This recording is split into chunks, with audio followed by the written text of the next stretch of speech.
Keto diet అనేది కూడా ఇప్పుడు చాలా ఎక్కువగా వినబడుతుంది. సో ఇది ఎలాంటి దీనివల్ల కలిగే అసలు లాభాలు ఏంటి అంటారు? కీటో డైట్ అన్నది చాలామంది చేస్తున్నారు. బట్ నా పాయింట్ ఆఫ్ వ్యూ నుంచి నేను చెప్తాను, it is a very good diet అండి. మీరు వెయిట్ లాస్ అవ్వాలి అనుకున్న వాళ్ళకైతే బాగా పనిచేస్తుంది. కానీ దీంట్లో ఏంటంటే this is a very high fat diet. Okay, దీంట్లో 70 to 80% ఫ్యాట్ ఉంటుంది, 10 to 15% మాత్రం ప్రోటీన్ ఉంటుంది, మిగతాది కార్బ్స్ ఉంటాయి. అంటే కార్బ్స్ యొక్క శాతం చాలా తక్కువ. సో ది మ్యాక్సిమం ఈ డైట్ అంతా కూడా ఫ్యాట్ మీదే ప్రాసెసింగ్ జరుగుతూ ఉంటుంది.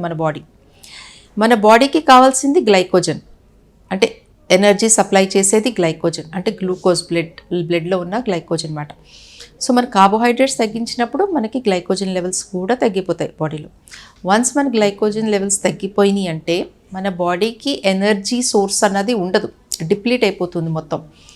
అప్పుడు మన బాడీ ఫ్యాట్స్ని బ్రేక్ డౌన్ చేస్తుంది. ఈ ఫ్యాట్స్ని ఫ్యాటీ యాసిడ్స్ కింద బ్రేక్ డౌన్ చేస్తుంది.